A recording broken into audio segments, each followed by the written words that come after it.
Ian, what's his face? Who's the Joy Division guy? I always forget his name because I hate him.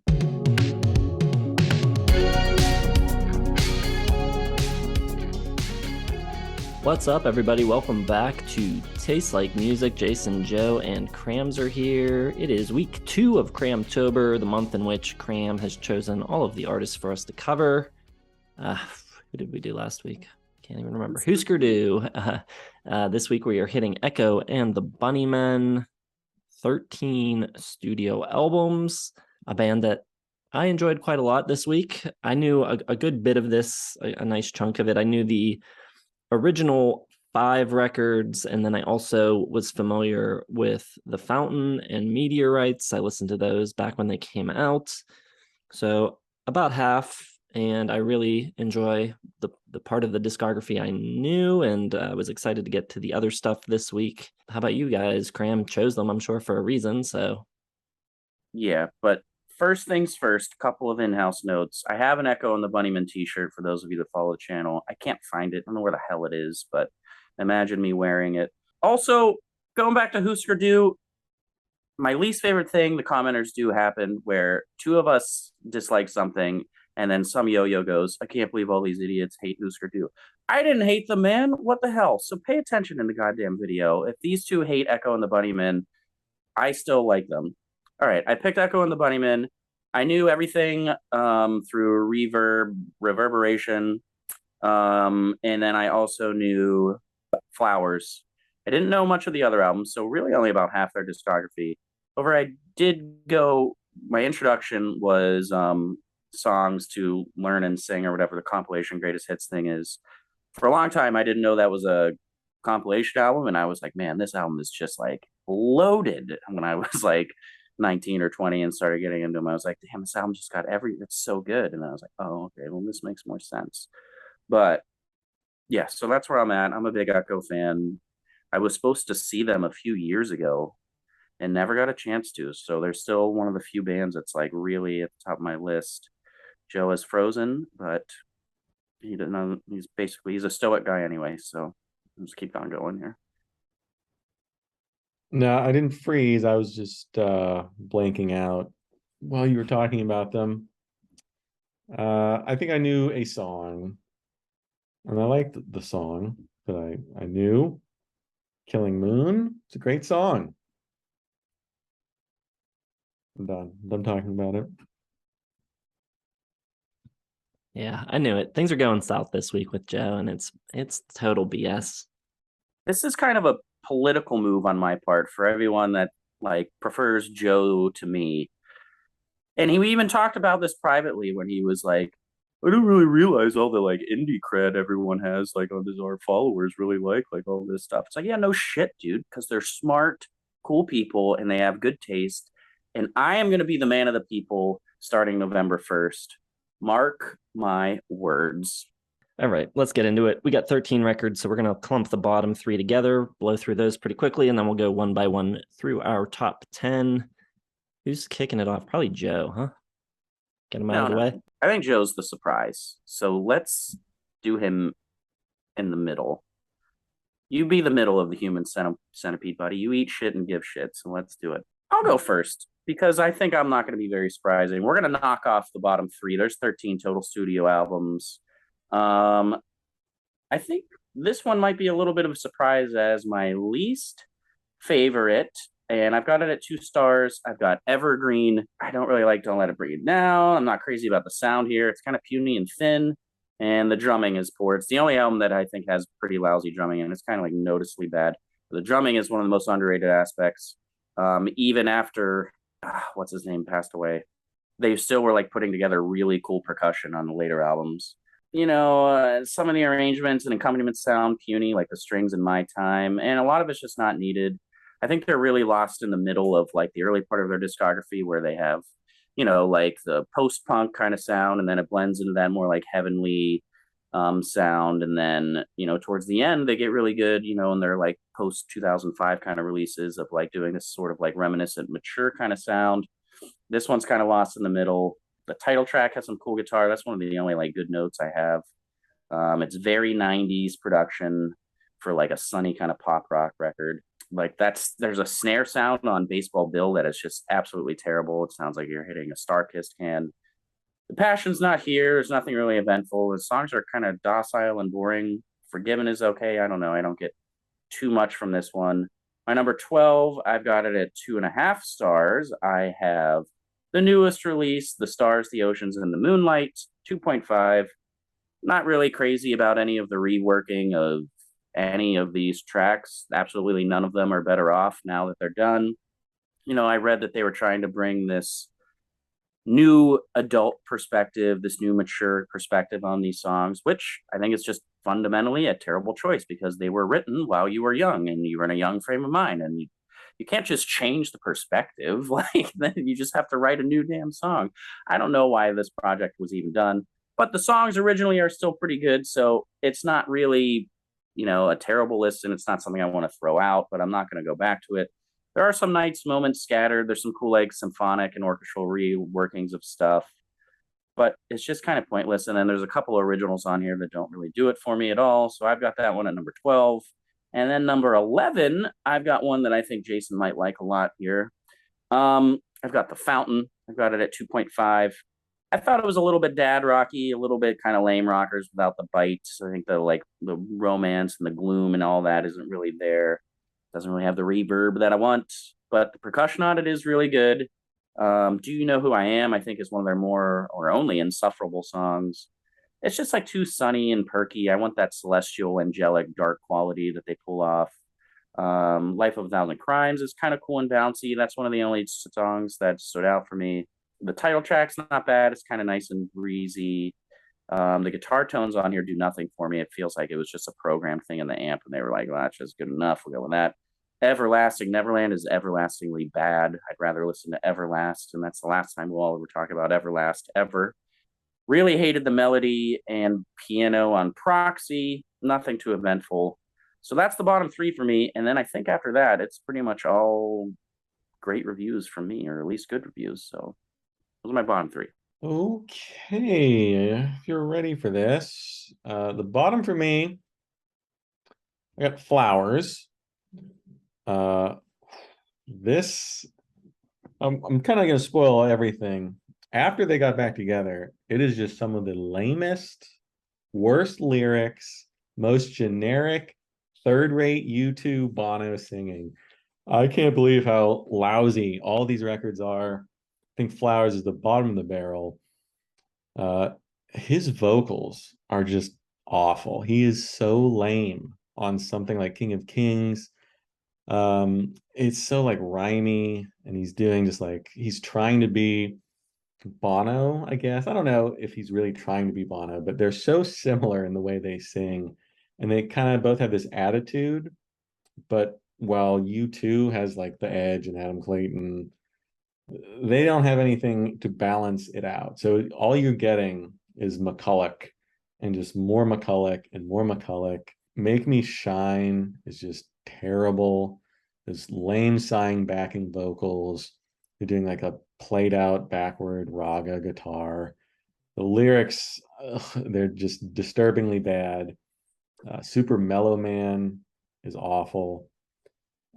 The best stuff on here is generic, I think. You get a decent solo on Flowers, but everything else is just like really stock British rock band guitar figures and leads. Everybody knows, just a really cringy vocal line. And just the way he sings, I don't know, man. I don't mind Bono at all. And they're very similar, but everything he does annoys me on these later albums. Just like every word choice, every like little extra like vocal flourish he throws in there. Just it's terrible. Number 12, I got The Fountain. And it's basically the same thing. They made no changes in the 8 years between Flowers and The Fountain. Do You Know Who I Am? Just so hackneyed. The down to down to down vocals, just everything he does annoys me. I don't know. I can't do it. Some decent sweeping guitar on the opener. I think I need it to. But then the lyrics kick in, and it's just like that same self-aggrandizing, weird, like Bono light attitude, trying to be anthemic, but it never quite gets there. And there's really nothing else to say about that album. It stinks. 2 stars for that. And Flowers. Meteorites be number 11. There's no change at all. The guitar stuff's still about the same. I don't agree with Crams. I think the rhythm section sucks after De Freitas dies. The bass is good in the beginning, but the original bass player isn't there anymore by this point. So you're just getting McCulloch and you're just getting Sergeant. And Sergeant hasn't done anything new or interesting in about 20 years by this point. And just more really bad lyrics. Holy Moses, not very good. Constantinople sounds like, an old band trying way too hard. Burn It Down, super repetitive and not that strong of a hook to begin with. And it basically sounds like the later period U2 albums, just kind of uninspired, boring, uninteresting dad rock. And that's about it. It's 2 stars. It's another crummy album that's produced poorly too. I didn't like there's no bottom end on this album at all. And it stinks. 2 stars. Didn't you like some of the later period U2 stuff? Weren't you like defending some of it? Yeah, it's much, much better than this. This is like that without any personality or interesting lyrics or like any type of like vocal flourish or anything. This is just like so straight ahead and boring. And actively offensive in the lyrics because they're so poor a lot of the time. His lyrics are 1,000 times better than Bono's, especially in the later years. I'm gonna have some receipts. Maybe I'll do a post about how bad they are. Well, I don't have any major issues with the records you put at the bottom, but we're off to a rough start here. We're gonna fight. My number 13 is The Stars, the Ocean, and the Moon. And this is the one with the remakes. Ian said he had to do it because he knew he could make the songs better. And hate to break it to him. It's not bad, though. None of the songs are better. And there are some interesting takes on the songs. If you're a real big fan of Echo and the Bunnymen, it's worth a listen. But don't expect like some amazing rediscovery of these songs. I do kind of dig the piano arrangement of The Killing Moon that closes the album. I think that's the best new version of any of the tracks. But even that, it's not as good as the original. There are 2 new tracks as well. They're okay. Neither one sounds like I would want to hear like a full album expounded upon from like the one track. So I think it's good that they just like threw those on here and burned them and didn't make those tracks the basis for the next record.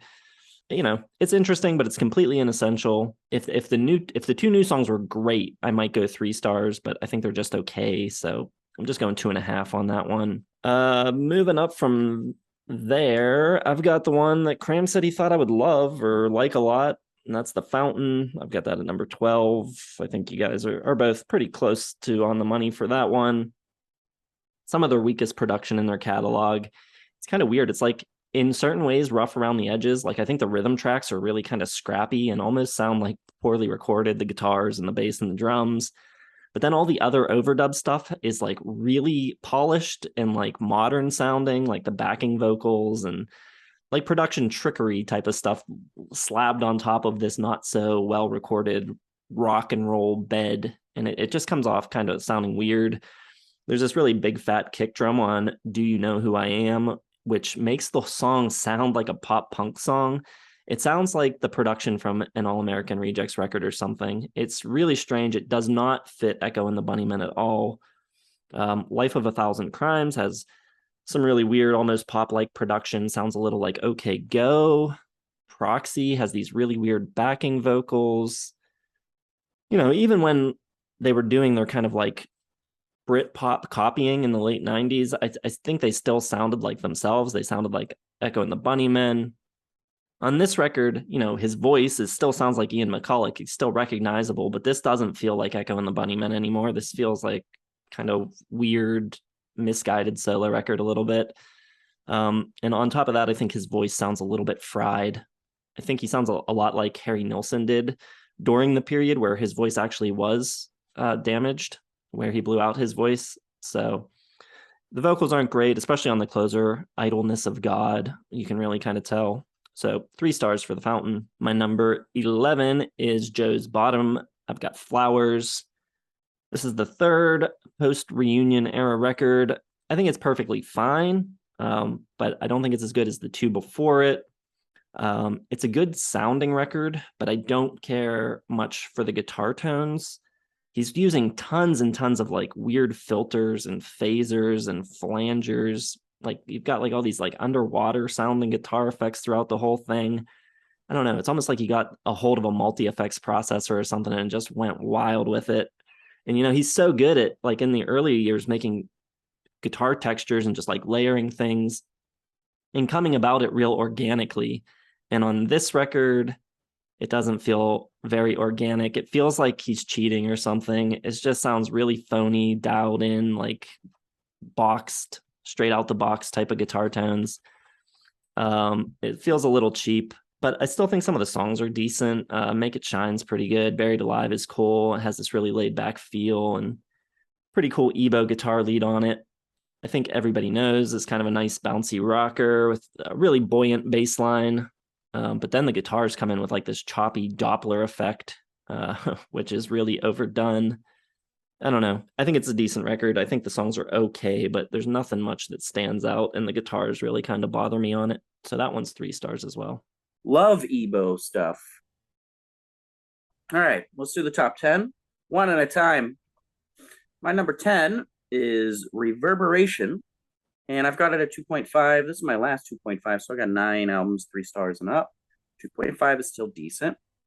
Now, I will say that this album gets very unfairly reviewed, like, just because Ian McCulloch's not on it, Noel Burke comes in and just does, like, I'm a Echo the Bunnymen cover band lead singer, I'm just going to do an Ian McCulloch impression.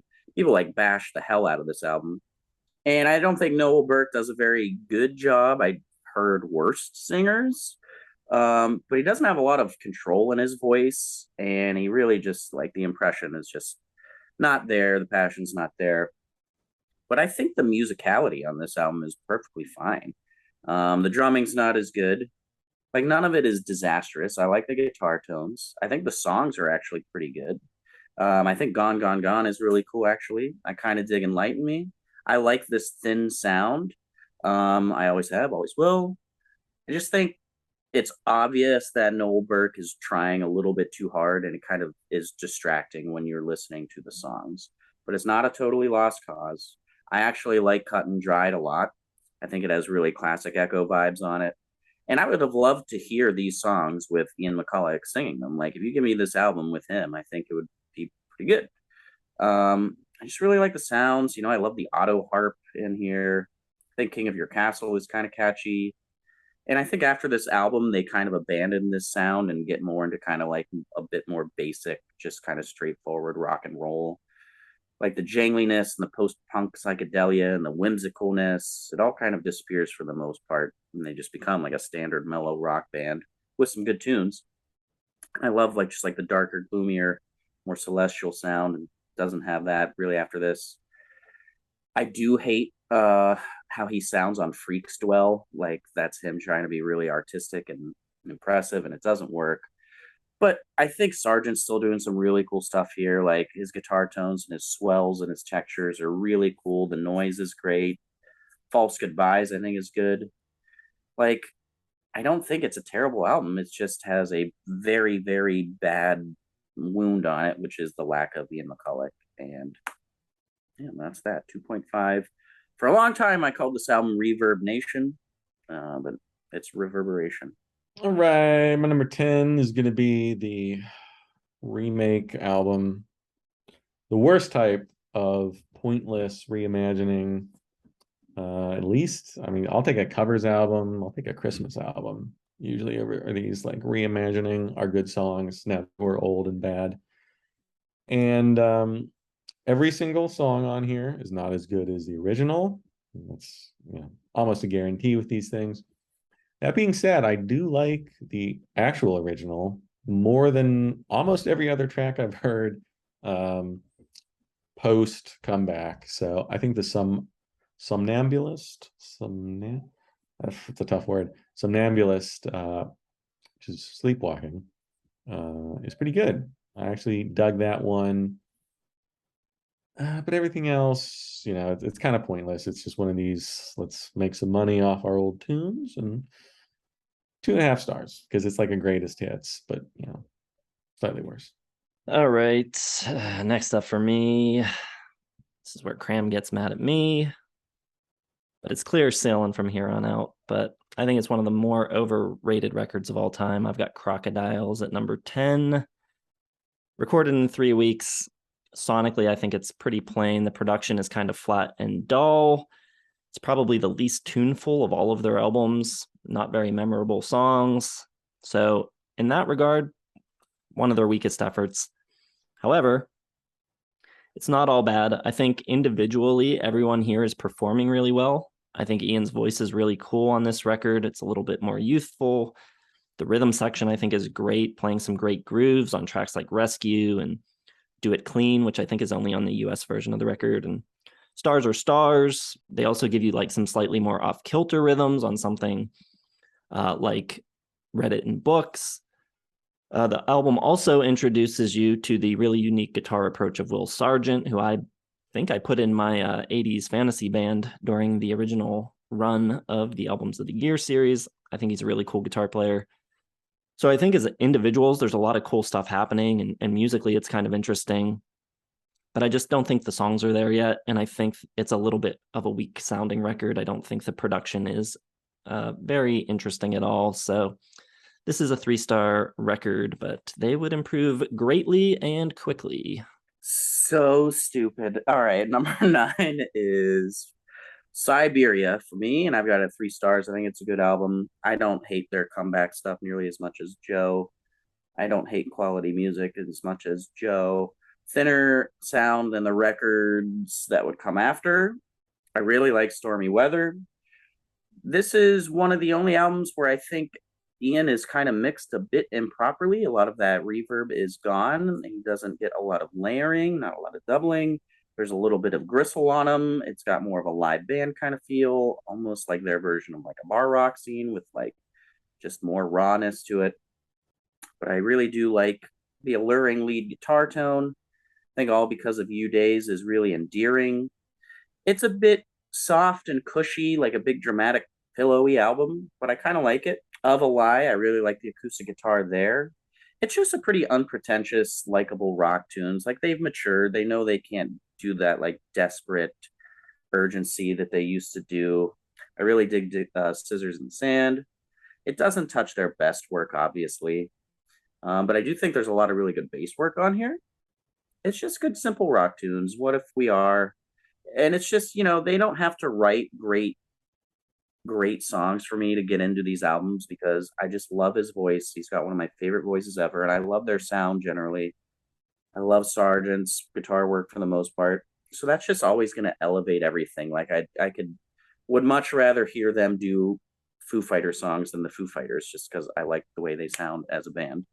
So, it's great when they're writing great material, but even if they're writing kind of basic by the number stuff, I still think it's good because I think they sound great. And, 3 stars for me. And that's my number 9. Joe could not look more unhappy. Someone get this man a pasta fagioli. Get him up. Let's get him up, Joe. It's just weird. You guys always trash like modern rock bands when they get back together, but this is so much worse than any of those bands. I can't understand how anyone would like any of the post reunion stuff. I mean, you can like it, but it's just not good in any way. And you're acting like it's some like great reunion, like some magical, they're back together writing all this great stuff. How am I acting like that? Terrible. These albums stink. Basic tunes, and it was good. They're not even good. I don't even know why you like his voice. His voice sucks after 1987. Where are we? I don't know what number we're on. 8, 9? We're on 9. My number 9 is What Are You Gonna Do With Your Life? Hopefully never listen to this album again. It's not a bad album. Don't worry, I will eventually have nice things to say. But these albums, man, they're just so unmemorable. The production, I don't know how Jason can like this production. It is so anonymous and boring sounding. Like all the cool stuff that they did on the early records is just completely wiped away for like bland vanilla, like not even dad rock. It's not even interesting enough to be dad rock. It's just like the most Uncle rock. boring soundscapes imaginable. Um, and maybe, I mean, I don't know, maybe if the early stuff didn't exist, I might think of this slightly better, but I just find it so unremarkable. It's like U2 albums without any of the singles. Like it's just the album cuts, the kind of stuff you fast forward through to get to the good stuff. History Chimes's piano, just so uninspired. The vocals are completely emotionless unless the emotion you're trying to evoke sounds like Bono. Morning Sun is the only song on here I liked at all. Fortunately, it's 38 minutes long, which isn't too long for the 90s. That's pretty good, actually. So, still 2.5 stars. That's it. I got nothing to say about these albums. They're just unimaginably dull. I have it. Which is actually, I gotta say this, the dullness is worse than badness because it's just like, I don't even have anything to write down about this stuff. It's just like, whoosh. I have written down that Morning Sun is the only song on this album that doesn't do it for me. So we are just we're in bizarro world right now. The upside down, man. All right, my number 9 is Meteorites. This one was produced by Youth, who is a member of Killing Joke and was in The Fireman with McCartney. I like that stuff they did, the stuff that McCartney and him did together a lot. And I think he does a pretty cool job with this record. Joe's kind of right. If you think of the production as just the sound of it, it's not great because it is missing low end.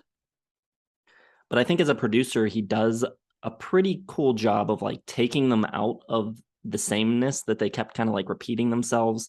And I think he gets them to kind of feel like they're writing a little differently. Like for records now, it has felt like every song was written on an acoustic guitar, except for the 1 or 2 songs that are clearly just like piano ballads. But very much you can tell like we're writing songs on an acoustic guitar and then we just like put the rock band around it. And I think here it's a little more ambiguous. The songs, like you can't tell the origin of them. Like, did it come from a riff? Did it come from like a rhythmic thing that they were doing with drums and bass?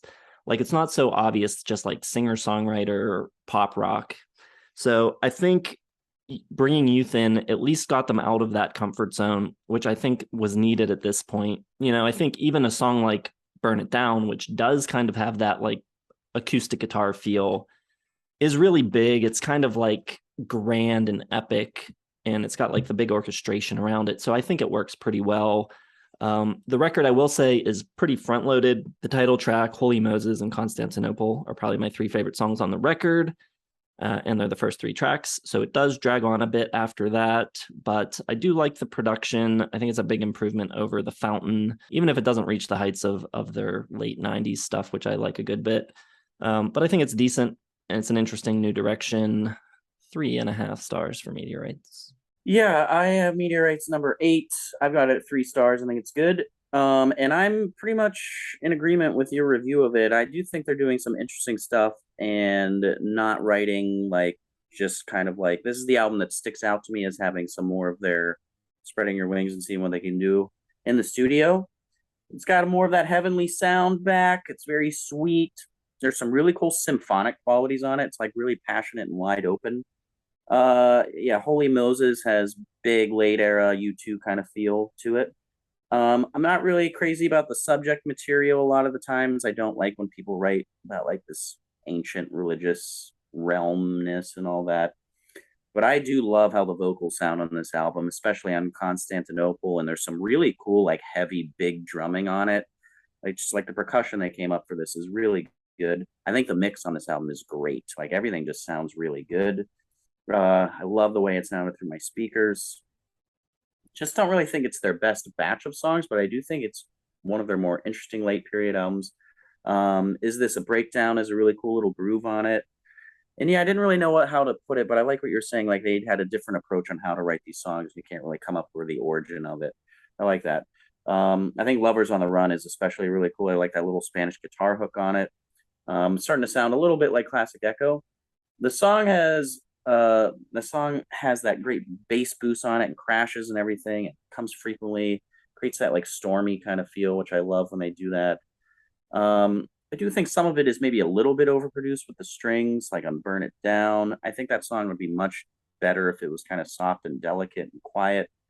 But I do think Market Town is really cool. I like that tight rhythm and the strong drumming, and I dig the jamminess on it. It's pretty sleek. And apparently Will Sargent did a lot of the percussion arrangement here, and I think that's kind of the star of the show here. And then New Horizons, I think, is a really nice wrap up. I think they do a good job of wrapping up their albums with kind of cool songs that get the entire feel of the album in one track. Happens on a lot of their albums. So Meteorites, I thought it was good.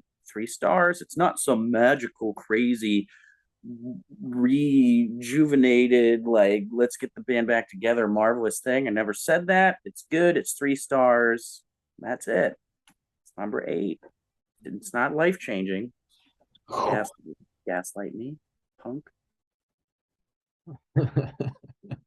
Whatever. I don't care.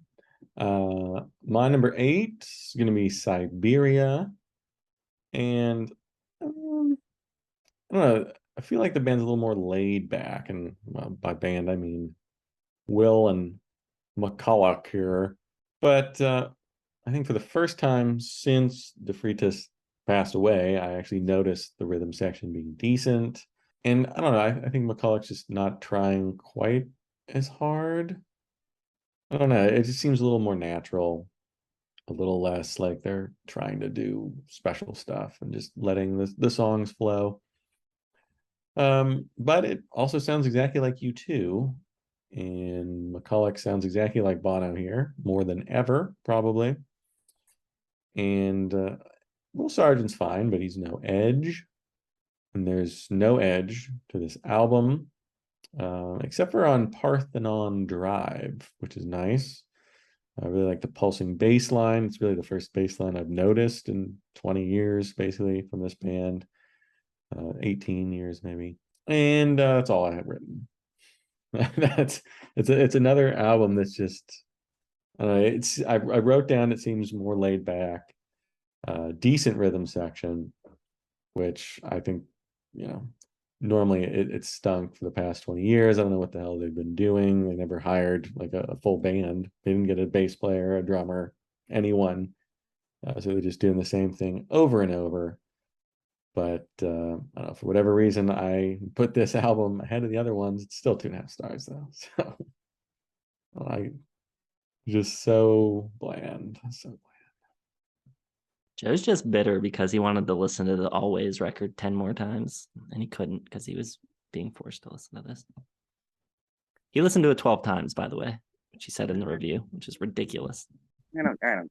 This is the guy that like loves everything Doves puts out and stuff. It's just Doves didn't make a single one of my top 5 lists, please. You know nothing of me. So you don't like Doves? I like Doves. Doves are solid. I just said, yeah. All right. My number 8 is Evergreen. McCulloch and Sergeant did a record together right before this, under a different name, called Electrafixion, before they got back together with Pattinson as Echo and the Bunnymen. So admittedly, this is the beginning of their less interesting later period. I wouldn't argue that it's as good as the early stuff. However, I think there's still a ton of good music during these years. I think they're still writing really good songs. It might be less interesting, but I think the songs at the core of a lot of the tunes are really good. I love the opener, Don't Let It Get You Down. I think that's a fantastic track. It's got a bit of a Britpop feel. You've got Liam singing backing vocals on Nothing Lasts Forever. Liam Gallagher, that is. It also has a bit of a New Morning feel to it from Suede, which I guess is a bad thing for everybody except for me. But I think it's a pretty good record. It's got that very late 90s vibe. You can hear, Suede and The Verve and Oasis, and I think you can hear some American bands as well, like the Gin Blossoms and maybe some REM in there. It's just got that very, late 90s kind of sound to it. I think there's a breezy effortlessness to it that's really enjoyable. They bring back Adam Peters from Ocean Rain. He did all the arrangements on that record. So they bring him back to do the strings, and I think the strings on this record are really good. It's not the same level as their best work, but I think they sound a little energized here. There's some good rocking on a track like Altamont. There's some moodier stuff like Just a Touch Away. Empire State Halo splits the difference, but I think has some awesome guitar on it, both awesome tones and awesome playing from Noel Sergeant. I think the mix is really good. It was mixed by Cliff Norrell, who mixed Automatic for the People, and he was an engineer on Grace by Jeff Buckley and engineer on Pinkerton and Test for Echo by Rush. So he's done all kinds of stuff. He also mixed All Shook Down by The Replacements. I think McCulloch sounds really good on this record. I just think it's a solid record. Not amazing, but very good. Like Cram said, nothing life-altering, but I like it a lot. It's strong. 3.5 stars. Evergreen. My number 7... got Flowers, up to 3.5. I think this album's really good. I'm hearing it differently. I like the smooth and light touches of psychedelia. It's got that nice heavenly tapestry. It's really wide open, some good bass lines, bit of a Middle Eastern flair about. It's got sort of that pseudo-religious context with that worldly ancient glow and theology that I'm not crazy about. But I do like the music, like the melodies. I think it's very colorful at the same time. And I think the songwriting and the composition is pretty damn good in here. Like I said, a lot of time the sound is what drives my fandom for them. But I think when they're writing good songs, it's just a perfect marriage. And these are some of their better songs in their later period. It's mellow, but it is very captivating. I think Hide and Seek is really good. It actually kind of reminds me of Everybody Loves a Happy Ending by Tears for Fears, which is kind of along the same lines. I think they're kind of going for that same sort of vibe. It's very accessible and pleasant. It's very warm and melodic. It's all right. Sounds like Bono and Jeff Tweedy kind of rolled into a really good joint. I love the backing vocals in that with like that distant kind of mix to it. I think it's a really good song. I love the lyrics. I want to go out the way I came in. Really cool. Love the big choruses on here. Like I think they're doing some really nice work playing to their strengths. Great use of space too on the songs. They breathe really well. The album just kind of glides along. Really nice. Life Goes On is really good. I actually love Burn Me, the closers. Something about it is just like a really nice, like warm blanket to me. They're closers, man. They nail the closers. And I think this is a really good record with just a really nice soft touch to it. Flowers, 3.5. It'll change your life. It's a trap. I'm also trying to think of the Oedipal implications of going out the way it came in. It's an interesting lyric. I don't know about great. Interesting. My number, 7? Yes. Take a stand. Don't just say it's interesting. It's a little weird. I think he's a really overrated lyricist. I think he's pretty bad, to be honest. And I think that's not a good lyric. My number 7 is going to be, this will be controversial, but no one cares about my opinion on this band, so it doesn't matter. I got Porcupine as my number 7. If you like post-punk, you're going to like this one a lot more because the band just takes a big old detour, and not really a huge detour. They take a slight detour into the post-punk realm. Obviously, they had some of those in their original sound, like they're born from the ashes of Joy Division. And you had some of that in the first 2 albums, but this, it was just a lot more obvious to me that they're trying down more like the tuneless vocals from McCulloch, a little more Ian Curtis, a little less Bono in this one. And the guitar's a little more angular, but a lot more movement without actually making any melodies. I do like the drums a lot. I think Freitas was the star of the week for me. Those early albums, the drum works really great. The bass works fantastic on a lot of these songs, especially on this album. Zero complaints about the rhythm section on Porcupine. It's just the songs just aren't as memorable. They're less catchy. They're less hooky, less melodic. And just the way McCulloch's kind of doing that really basic post-punk vocal, just I hate it. It's tuneless to me. It gets on my nerves. So I just didn't like the sound of this one. But if you like post-punk, you're always going to have this one way higher. I'm sure it's a good record, but not for me. What was the video where we kept saying post rock instead of post punk? You got just absolutely Sushi and the Banshees. That was embarrassing. Confusing post-punk with post-rock, yes. Especially for you, less so for me, because I hate those. All right. This is where I take a step up into 4-star territory. So I do think some of the later records are very good. And the first one is going to be Siberia, which they bring back Hugh Jones to produce. He produced Heaven Up Here back in the day. I think the first track, Stormy Weather, is killer. So good. That solo with the big snare fills is just really, really awesome. The next song, All Because of You Days, is really strong too. And the rest of it, I think, is mostly very solid as well. I think Ian's voice, continues to get deeper and scratchier. And I think he's sounding really cool on this. He's starting to sound a bit like Mark Lanigan a little bit. Probably, like Joe said, I think the one thing he's gotten right in this video so far is that this was the best rhythm section since Pattinson left.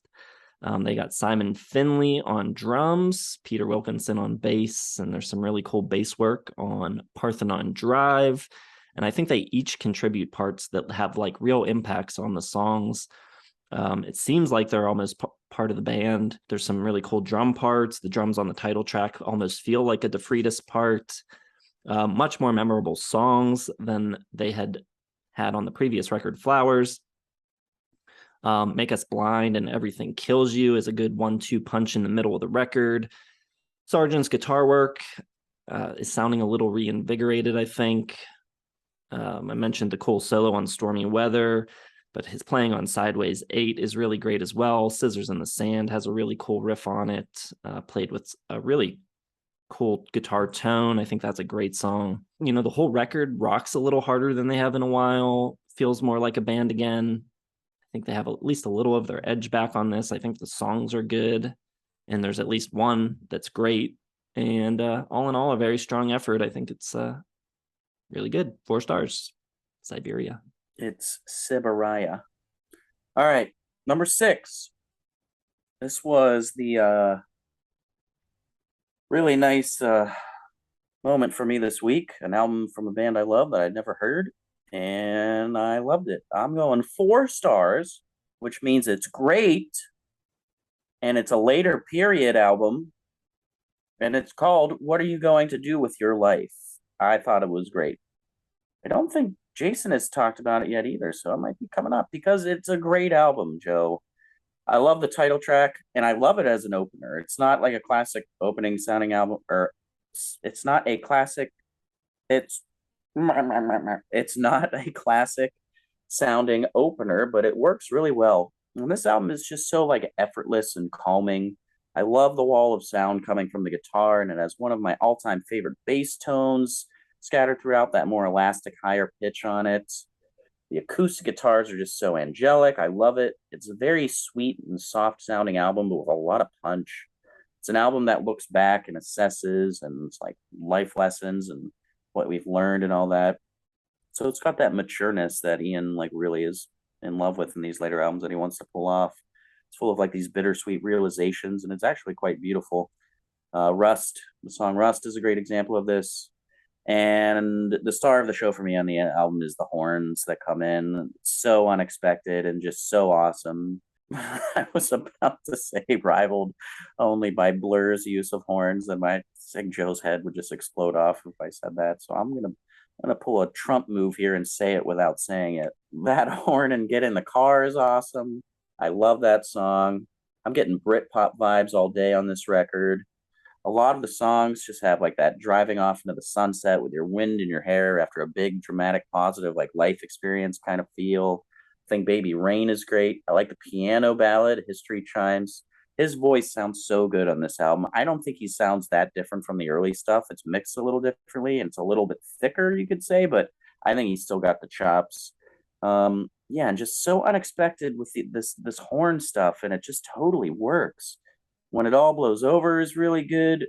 Morning Sun is the only song that doesn't really do it for me. Joe's Diamond in the Rough.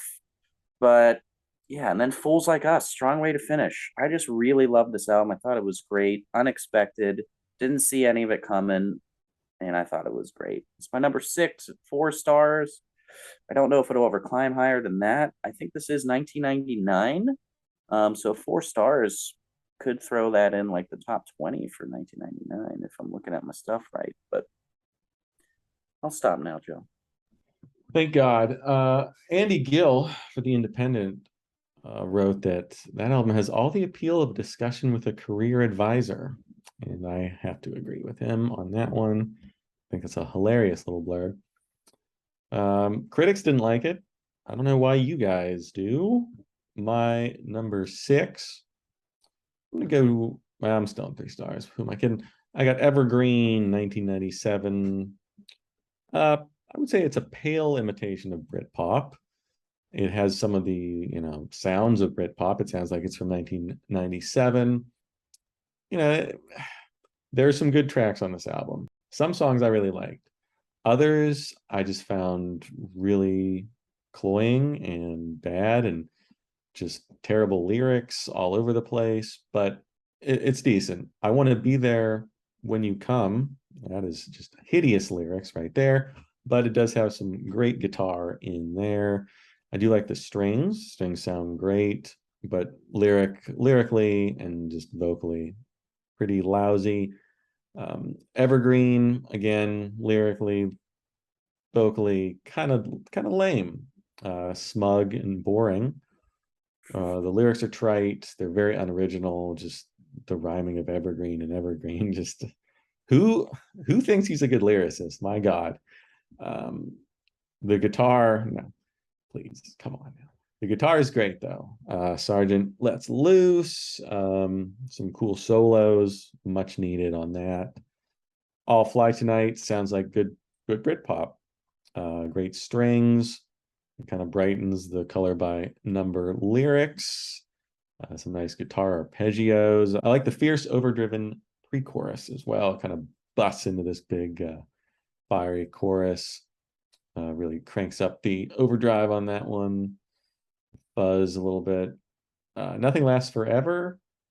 I didn't realize that Liam Gallagher guest starred on this album, and he's not on this song, but this song sounds like it should be sung by Liam Gallagher. It's got like that braggadocio that you'd associate with the Gallaghers. Get a little channeling of like My Way a little bit, which is kind of cool. And probably my favorite vocal performance since 1987. Altamont has some cool guitar, just a touch away. It was real nice. Really do like this track. Like that 90s acoustic guitar sound, very Britpoppy. Really lovely strings. I just, I want some more grit in his voice on these songs. It's just so smooth. It's just missing something for me. So it's 3 stars. I like some of the stuff on here, but as a whole, it just falls into that post reunion stuff that I do not care for. All right. My number 6 and number 5 are super close, razor thin, both 4 stars. But the first one that I'm going to go with, number 6, Reverberation from 1990, produced by Jeff Emmerich, who was famously the Beatles engineer from Revolver forward, minus a couple things. But they're just faced with an impossible task here, trying to replace the singer. But Noel Burke of St. Vitus Dance comes in. I think he does a pretty admirable job. But then the Freitas dies in a motorcycle crash heading to the first rehearsal with the new singer. So then now they got to get a new drummer too. They get Damon Reese on drums. They add a keyboardist. So a pretty big lineup shift here. And on the one hand, you do have that struggle of trying to replace the singer. And Burke kind of sounds like McCulloch, but also not. And at times he sounds more like Morrissey to me. So he sounds like different people at different times on the record. He doesn't always sound like McCulloch, which I think is a good thing. But, you get stuck with those inevitable comparisons. And I think that's working against the record. But that said, and like Cram said, the songs are really good. I think the songs on this record are actually great. At least a lot of them are. Gone, Gone, Gone, I think is a really great way to open it. And I love Burke's vocal on that one, especially when he kind of opens up a little on the chorus. Enlighten Me was the lone single from the record. I think that brings in a lot of the Beatles influence from Emmerich being there. You got like touches of Eastern and psychedelic influences. Cut and Dried is great. Really strong chorus on that. You can kind of tell that they're doing their best to make like a Killing Moon Part 2 on that one, but it works really well. I think it's a really strong song. And at first thought, like when I first listened to it, I thought I didn't really like the production on this. But going back to it, I've come to realize that it's just like not as slammed in the mastering, and it has lower levels and it's just kind of quiet, but that actually gives it better dynamics. I think if you crank it up, it sounds quite good. Ultimately, I think they do a great job of carrying on the sound of the band while allowing the newcomers to bring something a little different to the table. I think the first handful of tracks on the record are excellent, and then the rest after that are pretty solid. And I don't think there's a bad song on it anywhere. I think it's a good record. 4 stars for Reverberation. Yeah, I may have been a little harsh giving it under 3, but I'm not going to change my mind until I listen to it again, so it's still 2.5. Let's talk top 5 albums here for Echo and the Bunnymen. I've got Echo and the Bunnymen at number 5. I've got it at 4 stars. It's great. A lot of the danger and desperation is gone. It's far more sugary, sweeter, gentler, but it doesn't really bother me. It's just got like that affectionate pop rock kind of style. The sound is still there for the most part. It's definitely like a more romantic direction, maybe a little bit of like The Cure coming into play. I love the game. Over You is lovely. The drums repelling everything. Just such an underrated drummer, man. So good here. And I think maybe that they were like, they just had Bring on the Dancing Horses getting really popular and some Pretty in Pink. And I think they kind of saw that as like, Ocean Rain was like a big critical success. Now they're getting like more commercial success. And, they may have had Lips Like Sugar written or whatever. And they were like, all right, we can make this hugely successful album that'll propel us into just like this ultimate stardom. It's kind of how this album plays to me. So it's a little more radio friendly. I think they do sacrifice a little bit here by going for that. But I like pretty much everything on here. Bedbugs and Ballyhoo, different kind of musicality for them. Like they're not just like making boring ass, simple 80s pop rock. There's some really unique stuff. They're still being creative outside of Ocean Rain. It's just kind of like that sunniness and that like more lush style rather than the like gloomy, ominous stuff that was just like really kind of hauntingly beautiful before. They're going with like stuff that's a little more accessible to soccer moms and stuff like that, and especially teenagers, I would say. Like it sounds like most of these songs are just desperate to be in the next John Hughes movie a little bit. But yeah, I love Bedbugs and Ballyhoo. Just missed my top 10. Bass is awesome when it lifts in that chorus. It's so cool. All in Your Mind is good. Might be my least favorite song on it. It's a little too perky for me, but I still think even though they might be going for a little more radio friendly stuff here, it's still coming off pretty natural.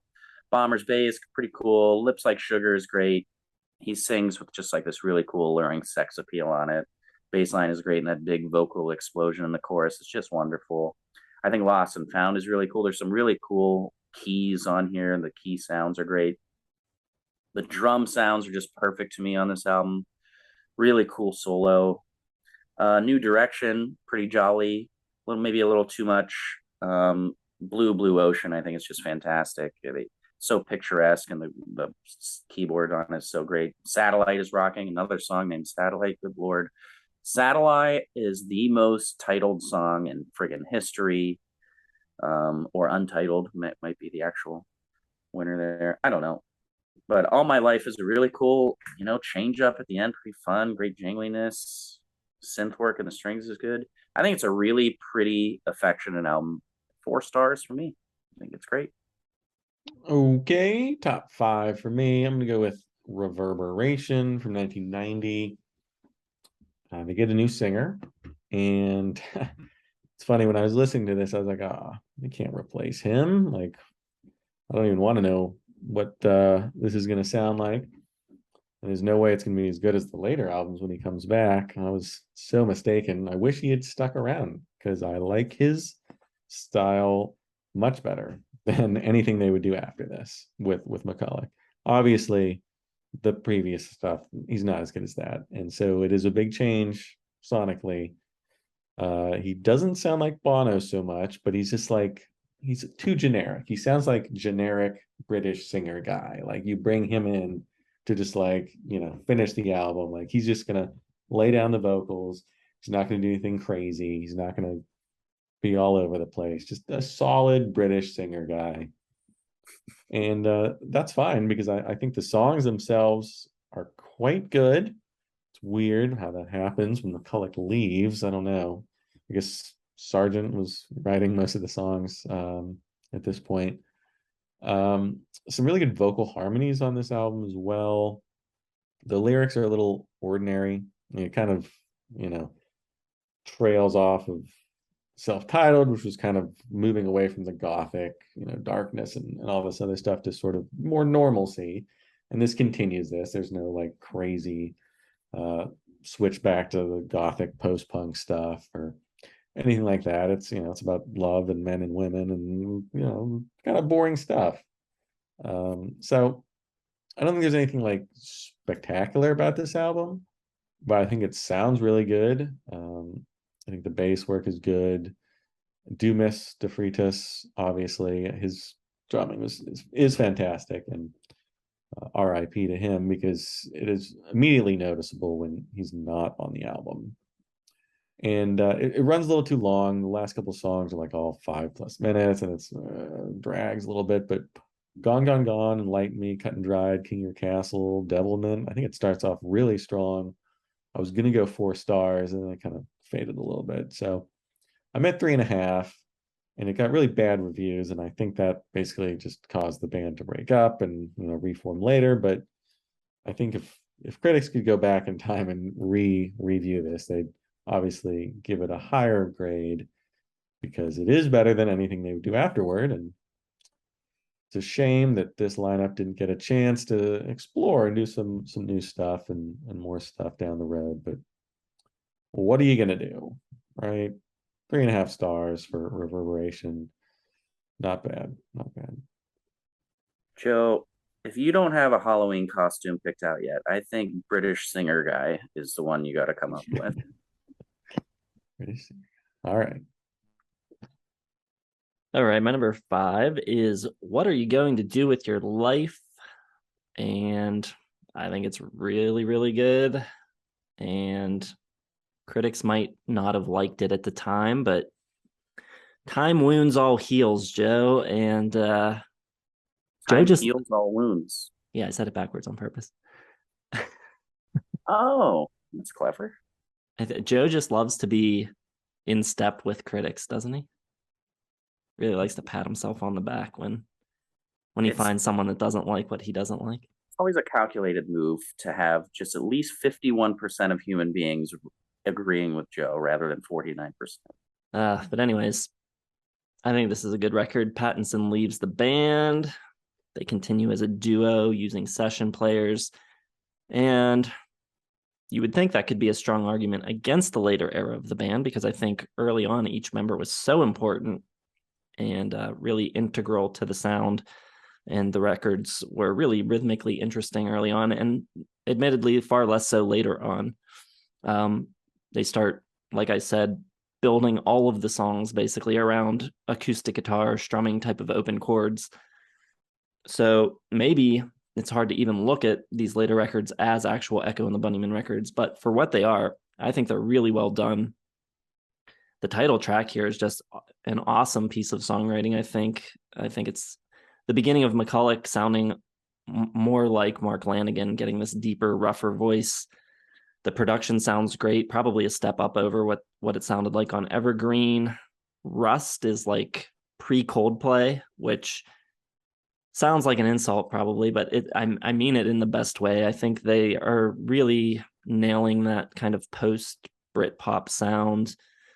they're taking some different influences. You can tell they're getting into like classic songwriters like Bacharach type of stuff and Jimmy Webb. And I think the writing is just really good. And you can tell they're listening to some different stuff. Get in the Car, I think, is great with the brass coming in, really warm and inviting pop song. History Chimes is the band's first straight up piano ballad, just piano and voice. And I think it works perfectly. Put it right in the middle. It's followed by Lost on You, which is a great upbeat tune, which would be a great side 2 opener if it were a 2-sided thing, but this is the CD era. But it's really well paced. It's concise, 38 minutes, which is super rare for 1999. Doesn't overstay its welcome. It has a great flow to it. I think pretty much all the songs are really good. And like I said, that opening track is stellar. So 4 stars, good record. Have we ever done a video where we talk about albums we really like that were just like critically demolished? I don't know if we have. You guys don't really pay attention to critics, so I don't know if you even realize all the horrible things that you've done in the past. I realize. I know. Yeah, I mean, these later albums aren't as critically despised as I was hoping. I sort of gasping at some of the scores. So don't worry, you guys are in the right. I'm in the wrong this time. It's okay, dude. It's okay. Number 4 for me, I've got Crocodiles, and I'm up to 4.5. Big post-punk style here before they got too kind of dreamy. But he's making a mark with his vocals.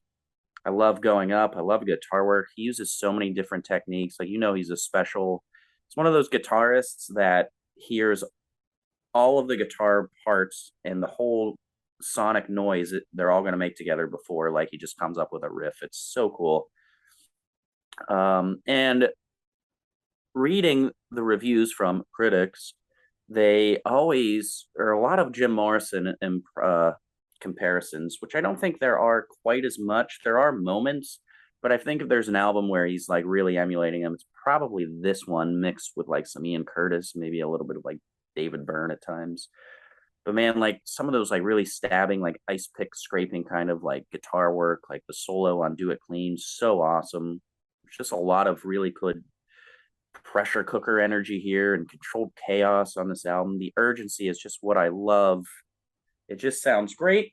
And I'm going to use this as a time to plug a band I saw the other week. They are called Freak Jeans, and this is their new album, Hologram. And I immediately thought of the album Crocodiles when I saw them live. They're a post-punk band, and they're awesome. Check them out. Freak Jeans. Saw them at the Hideout. I was just like, I'm not doing anything Tuesday night. I'll go see these punk bands play. And they were fantastic. But back to Crocodiles.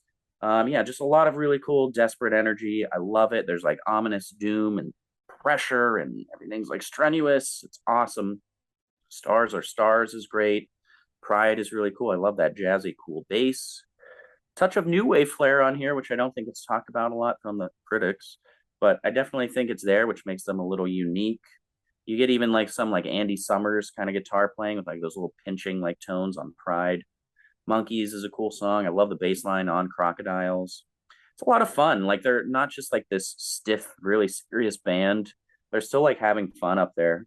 It's not like, an album like Turn on the Bright Lights, which is like just like, damn, dude, it's dark and icy and so cold. Like, there's a warmth to this too. Just like there's so much drama in the guitar work by Sergeant as well. Then you get something like Pictures on My Wall, which just has like that creepiness to it, which is really cool. And there's like this underlying mania to it all that I love. All that jazz is cool. And then again, it closes with Happy Death Men, which is a great closer, and it's a lot of fun. 4.5 stars for Crocodiles. Yeah, I'm still treading water here. 3.5 stars for Ocean Rain. Back to the Bono-ness. New, I think, really just like on Bono, because he sounds so much like Bono. I can't like separate them anymore. It's been driven into my head, and maybe it's just listening to 13 albums in a row from Echo that, like, I don't know. I maybe I don't even know what Bono sounds like anymore because I think he's Bono. So gotta sort that out in the old noggin. But I do like this album in plenty of spots.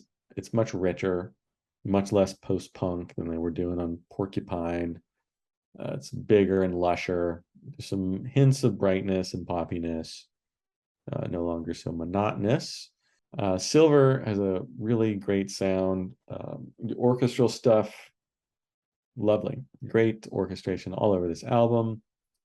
I hate the guitar solo though. It blows on the song. It sounds like he's weirdly trying to emulate a sitar or something, and it doesn't work. Nocturnal Me, cool little waltz, sounds pretty much exactly like The Cure, really emulating a little Robert Smith in the vocals there. Don't really like Crystal Days, but Thorn of Crowns is kind of cool. Reminds you a little bit of Morrison. He does that little yelp a couple times, reminds me of something off LA Women, or maybe even like a Iggy Pop, Stooges kind of thing off like Down on the Street or something like that. But it's decent. The lyrics, I don't know, that's the one with cucumber and cabbages and whatever the hell he's talking about. But it's an interesting song. Killing Moon, obviously, highlight, just a masterpiece of mood. So dark and foreboding. It's great. I love the acoustic guitar in there. And that rise when they do the fate up against your will is just like, oh, hells yeah. Finally, like a chorus, like meat to grab onto. And it's a great song. It really stands out because nothing else quite has that same like big rise and sort of dark beauty. I do like Seven Seas though, some more nice acoustic sounds on that. And the strings just really add that like extra dimension for me because without it, it is kind of plain. It is a little too post-punky and monotonous a lot of the time. So you need those strings in there. Really adds, elevates it.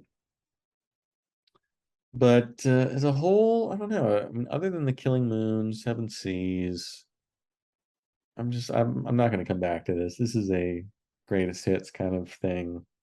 So 3.5 stars for Ocean Rain. All right. My number 4 is Heaven Up Here.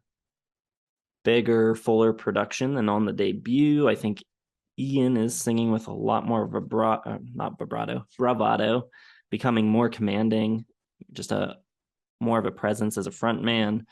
There's a huge leap in the quality of the songs too. I think Show of Strength, With a Hip, A Promise, all really great tunes. The latter's guitar work seems to have kind of inspired Billy Duffy of The Cult. I think that the guitars on A Promise really remind me a lot of some of the guitar work on like She Sells Sanctuary and Firewoman. Again, the rhythm section just so good. And, you know, I think the improved production really just makes them shine all that much more. It's really apparent how great they are here. The back half of the album, I think, shows them branching out some musically, which is really good and needed, I think. The Disease is a sparse and moody track. All My Colors is a track built around chiming acoustic guitars, but it's got these like pounding toms that are just like constant and pushing it along, building tension, creating a real sense of urgency. Then you also get No Dark Thing that comes along near the end, which is so different, a little new wavy on that one. Has a really weird, like almost robotic type of guitar lead that I think you could easily imagine another band using as like a synth line. Then you get these like fast, almost like helicopter like chords chopping their way through the mix. I think it's a Will Sergeant masterpiece, that track. Like Crocodiles, I think this is still firmly in the realm of post-punk, but they stretch, I think, that to its limit here, finding a lot of interesting ways to kind of push beyond the basic definition of the genre. The drumming on All I Want is incredible. I think there's so many creative parts by all of the players and by Ian McCulloch, and just becoming a commanding presence. Very cool record. 4 stars for Heaven Up Here. My number 3 is Heaven Up Here. So let's talk about it some more. Yeah, I think as good as Ian is on the debut, he is just elevates it even more here, and he really takes over that frontman status, and just you can just feel the confidence a little bit more. I love Show of Strength. I absolutely love the guitar on it. It's incendiary. It's magical. Yeah, and it's just like a more richer, robust sound. It's got a little, or I'd say considerably less post-punk vibes, at least in the production. Like it's not quite as raw, and you're getting that more of that like dark, heavenly sound. And I think the bass is coming in a little more predominant, I'd say, for the most part. And then you get just, I think they're really underrated at putting in all of these little touches on these songs in the production room, like just doing these little things, like the effect, like that whipping like drum sound on With a Hip is just so cool. They do like all these little things to just enhance the mood of the songs. They're so good at that. There's such passion and hopeless desperation in his singing, like his wailing and all that. It's so good. I love Over the Wall, really cool bass and hooks, so catchy. It's got that screaming alarm like guitar. It was a pleasure, a bit more fun. When the album like really needs it, it gets a little danceable, which is cool. Drumming is fantastic on this album, especially in the hi-hat. Yeah, and just the touches and arrangements and the guitar stuff is so good. The drums on Heaven Up Here, so good. I like that little piece, the disease, the gloominess and the eeriness of it is great. It's very cryptic. I feel like the album gets progressively darker as it goes on, so it just kind of saturates, and then you get all my colors. I think some of the weaker songs are toward the end, so it hurts that experience a little bit. But yeah, I'm pretty much with Jason here, but I'm up to 4.5. I think it's really great. Alrighty then. My number three going to be the self-titled from 1987, Echo and the Bunnymen. I don't know. I went back and forth on this. I don't really know where to place it. I like it. I like the sound. It's obviously much slicker, just leagues exponentially slicker than what they were doing. It's got that like maximum pop sound that U2, I think In Excess was doing around the same time. Very smooth. The production is just like crystal clear. Not a lot of fuzz or buzz or reverb. You know, all that gothic post-punk stuff is just completely wiped off the face of the earth. And that doesn't really bother me. I don't know how other people feel. You guys seem to like it enough. The game is pretty strong opener. Getting a lot of Bono and U2, but you're gonna have that over you. Some lovely ringing guitar, some piano, and some chimes and bells and stuff. Nice bass line from Les Pattinson. Really like Bedbugs and Ballyhoo. You got Ray Manzarek coming in with some organ, which blends really nicely. They're doing some piano, I think, and synths and organ on that track, and it's just like this melange of cool keyboard stuff. Got some ray gun guitars and ringing harmonics from Sergeant. Just like really well arranged and produced. Like there's so many different elements going on, but they're all really like clear. You can hear all the elements in harmony. So very cool. All in Your Mind sounds a little bit like In Excess. Bomber's Bay is the most Bono sounding of all their tracks, I think. Just the way he holds certain syllables and his vibrato is just a dead ringer for Bono, and I can't get that out of my mind. Lips Like Sugar is good, but Lips Like Sugar, Sugar Kisses is extremely weak lyrically. That's really lame. It's a bit of a cop out. And it's a little annoying, a little cloying that he couldn't come up with like some different, like just literally anything. Like kisses is like the most rhymable word in the English dictionary. Just literally use anything. Misses, like, come on. He's a professional songwriter. Think of something better than Lips Like Sugar, Sugar Kisses. It's lame. That's like a fifth grader would write that. It's Hallmark bullshit. As vacant as it is pretty is what JD Considine said from Rolling Stone. Love it. Perfect descriptor. Much better than anything I could say. Although, fortunately for the band, I care more about pretty than I do the vacancy. So I had it at 4 stars, but I don't like you guys. So it's 3.5 stars now. Dropping it down. Do you know how many vacant pop songs you've praised on this channel, Joe? Yeah, but And there's nothing wrong with that. I love vacant pop. It's the best. it is. And But don't pick and choose your times to be a lyric stickler. I've heard this guy say "my girl Carly Rae Jepsen" so many fucking times. yeah, she stays in her lane. All right. This is not in their lane. This is not the Echo lane. All right. It's a fine album. It sounds exactly like In Excess and U2. It's great. All right, my number 3 is Porcupine, a record that did not come easily for the band. They had trouble writing it. They had band tensions. The label had them re-record the record at a point. But what a record it is. I think everything they were doing on Heaven Up Here, but with strengthened melodic sensibility. I think it's a near perfect balance of melody and hooks while still being forceful, still being, rock and roll. I love the Cutter. What a killer tune that is. Just really cool. It's got that exotic string line from Schenker. And then the band just playing with so much authority. The title track is built on this really fast strumming acoustic guitar part is really cool. It has a very dark and heavy feel. It's almost spooky. Heads Will Roll is great. Again, it's got like this clashing of melodic tunefulness plus like a really rocking kind of post-punk groove and dark atmospheres. Again, the strings from Schenker and the really cool guitar textures. In Bluer Skies, I think, is a really cool closer. The kick sound, I think, is probably a drum machine. And it's got like these wind chimes during the chorus, which give it kind of like a bright sound, brighter than the rest of the album. I think that kind of points a way forward for them to things they would go on to do in the future. It's not as poppy as like late 80s Cure stuff.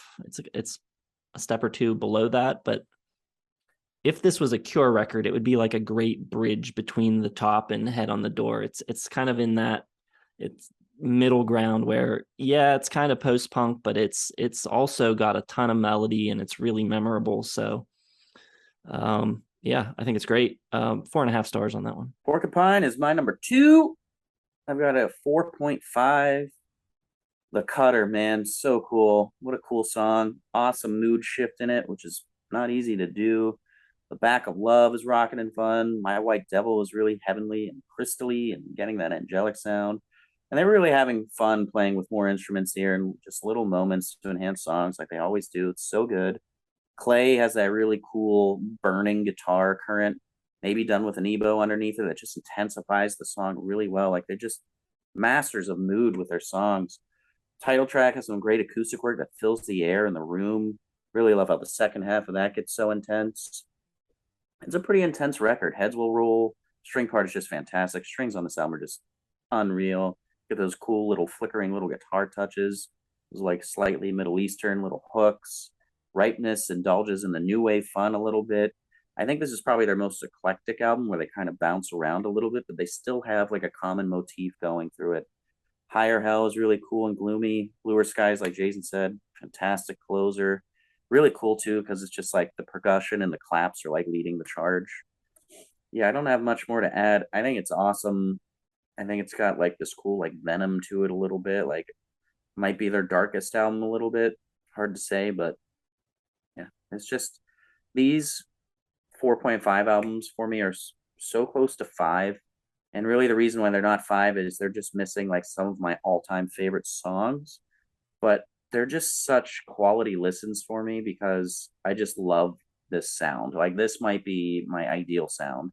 Like I've talked about a lot. I love, all of like this sound, basically everything about it.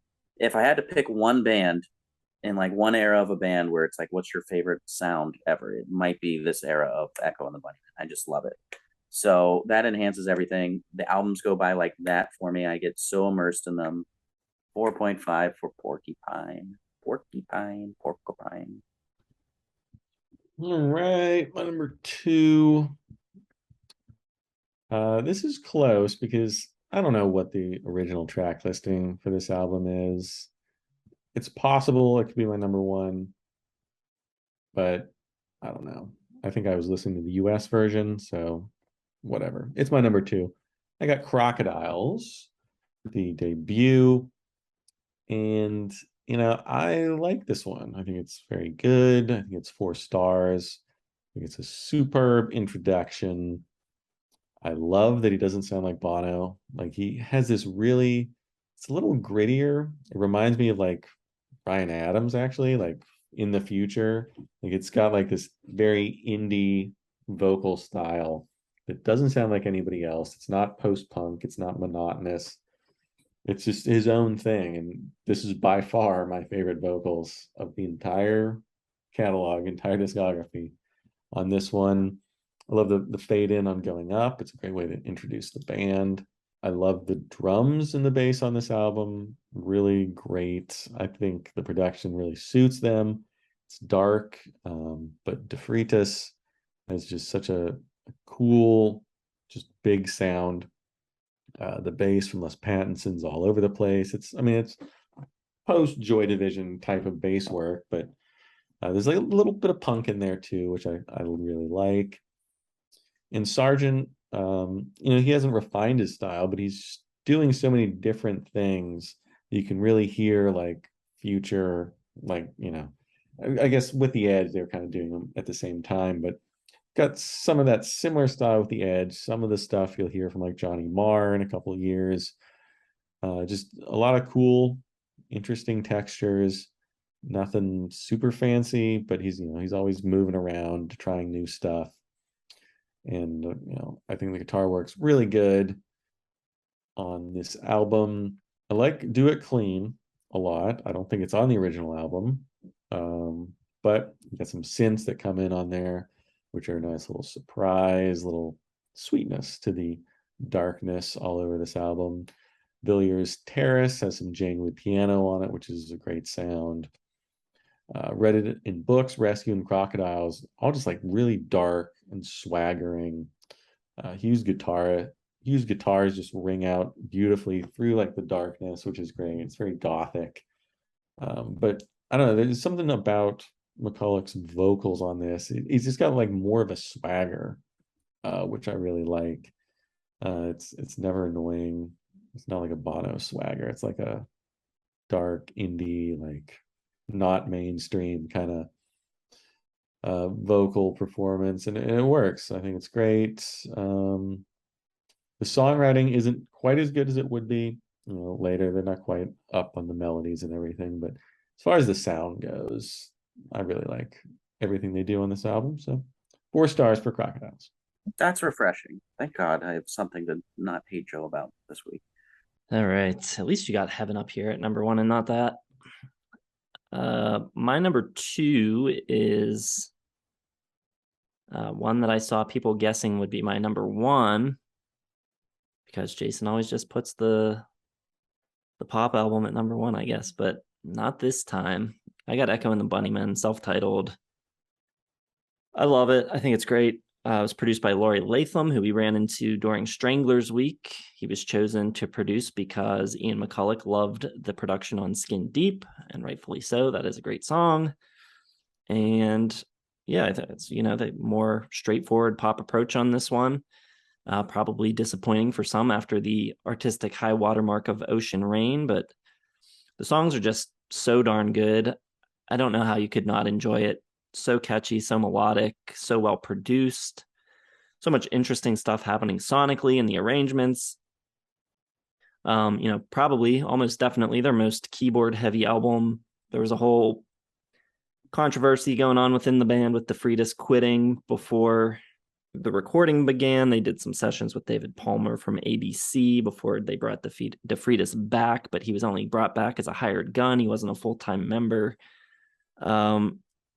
But even as such, even as not a full-time member, he has a huge impact. He's got 3 co-writes on the record, and so many of his great signature drum parts, like on Bedbugs and Ballyhoo.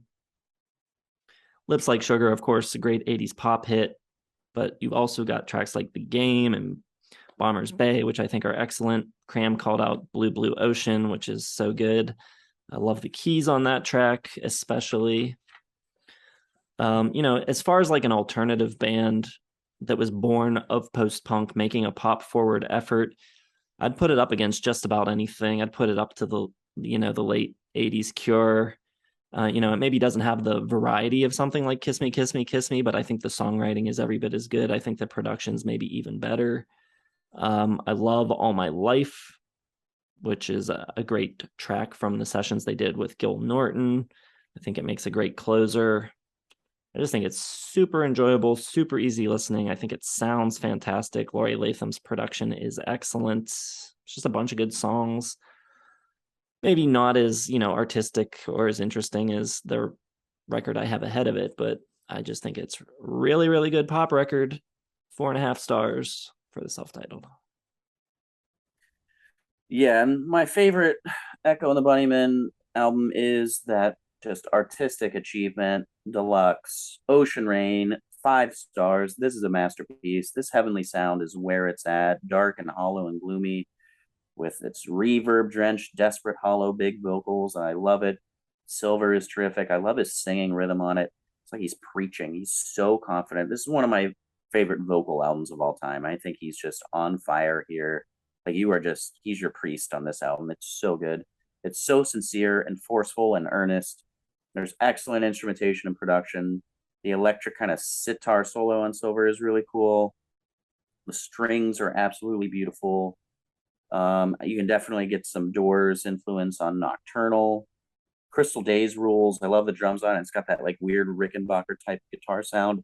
That sweeping string melody is so good.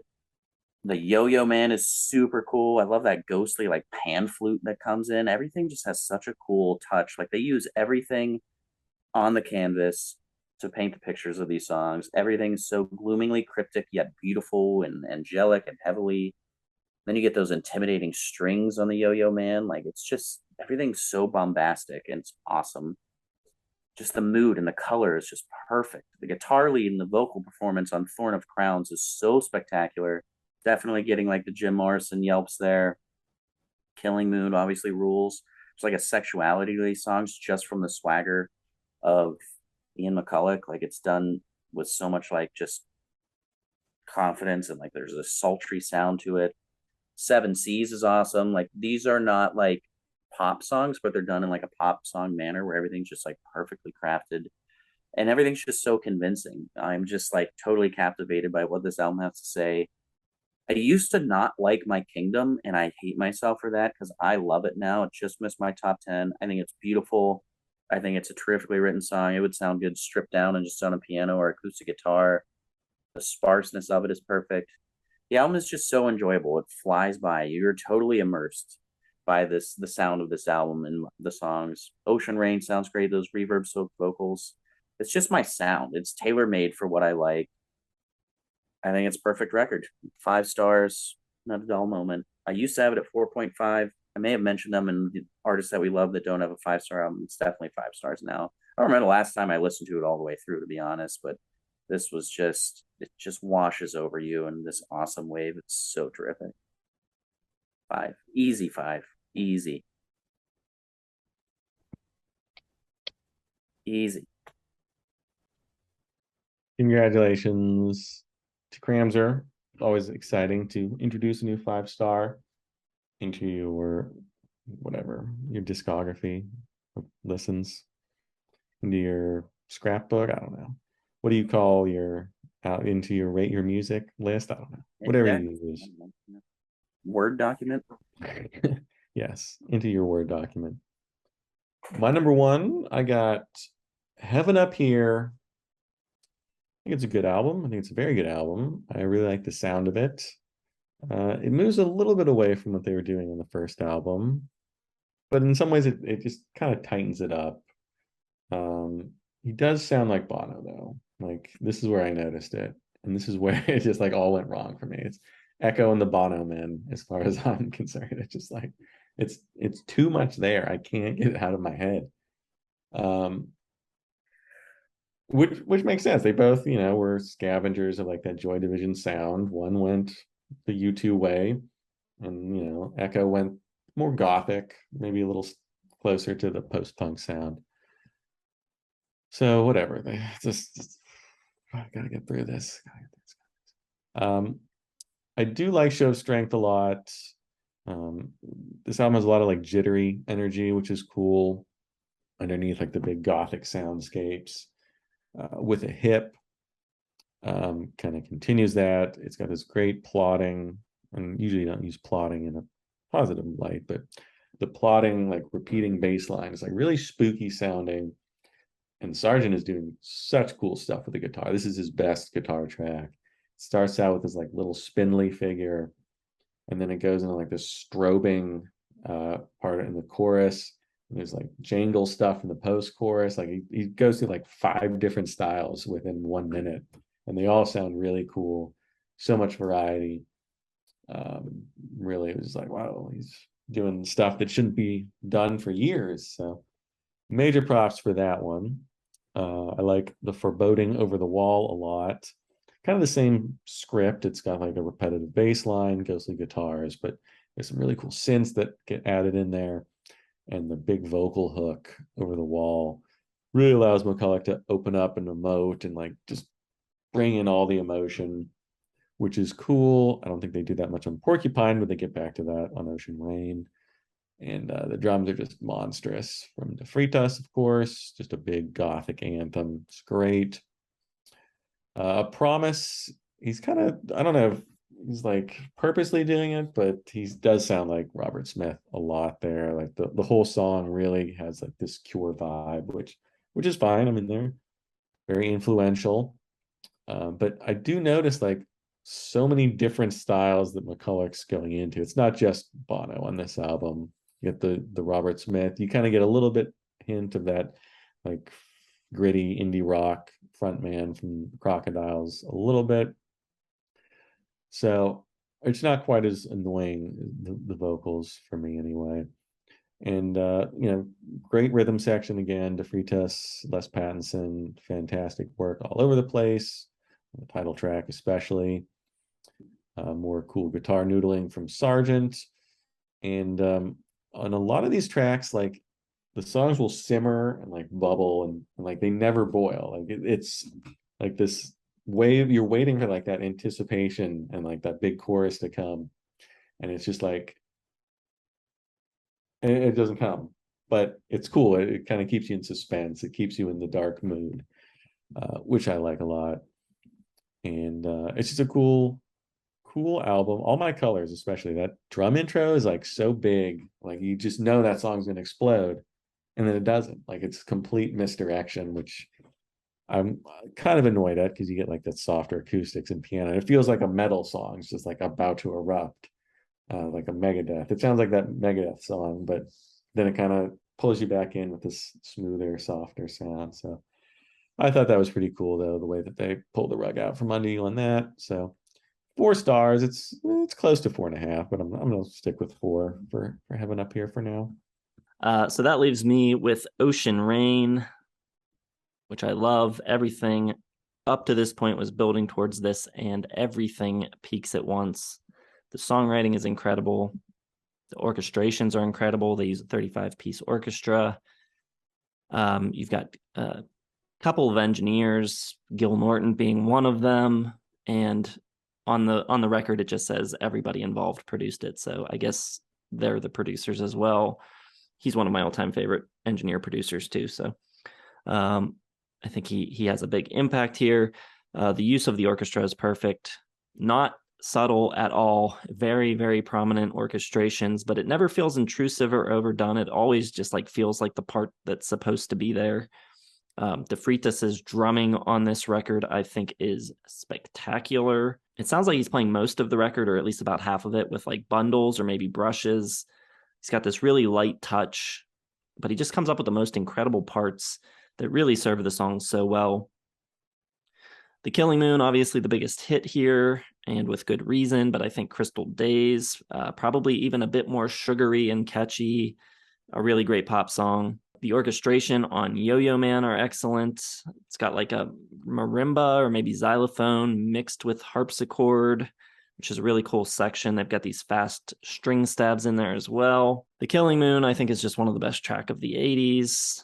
The reverb on this whole record is so good. It's not like obnoxious 80s reverb. It's got like this really big cavernous sound, but somehow also gets out of the way in time that it doesn't swallow up the mixes. Seven Seas is great. My Kingdom has that great guitar solo, which is an acoustic guitar through a valve radio, kind of distorting it. For me, one of the best albums of the decade. Every song on it is great. The production's great. It has its own unique feel. Listening to it is like entering a very specific world. The vocals are really cool. They're like half crooned, half sung. The strings, the really unique drumming, the reverb, the unique and interesting guitar lines all over the place, textural guitar parts, fantastic lyrics. It's got it all. I think Ocean Rain is a universe unto itself. One of the best of the decade, one of the best of 84. Easily the best Echo and the Bunnymen record. 5 stars. I don't even really want to hear it ever again. It's weird. I don't think that's weird. Okay. It's pretty weird. I think it's kind of weird. I was expecting that one to walk away with the title. Nope. Did not. All right, well, guess we have to listen to Joe huff and puff his way through his top 10 and pretend like he doesn't even like any of the songs. He's excited for Cocktail Twins next week. Have you started it yet, Joe? I got a couple songs into Garlands and quit, so we'll see how the rest of it goes. Off to a great start. All right, well, I loved this week. I thought it was excellent. Nothing really that bad. The remakes album was kind of pointless, but aside from that, I thought everything was at least decent, and a lot of it was great. So, good week. Best in a while, I think. You're welcome. And the first time we've done a discography this big in a while where it didn't start to feel like homework by the end. I was just kind of plowing through it and enjoying all of it. The hell did you guys listen to? Secret albums? Dude. Listen, I'm sorry, but those reunion albums, I can't not talk about how bad they were. Just, I don't know what you guys are smoking. I don't know what you're smoking. Weed. I was smoking weed. But like regular strands, I think. I don't know. Yeah. Jason doesn't even like Britpop, and he's like talking up these 97 and 99 albums like they're even close to what else was going on in the world. Because they're better songwriters. Yes. All right, everyone, let us know what you think. Where do you fall? Closer to Joe, closer to Cram and I. Let us know how you rank the records. Drop it down in the comments. Hit the like button. Subscribe to the channel. Hit the bell for notifications. Check out that band that Cram's been... Freak Jeans, their album Hologram. It's mad good. All right, there you go. Thanks for watching. Check back tomorrow for our top 10 favorite Echo and the Bunnymen songs. We'll see you then.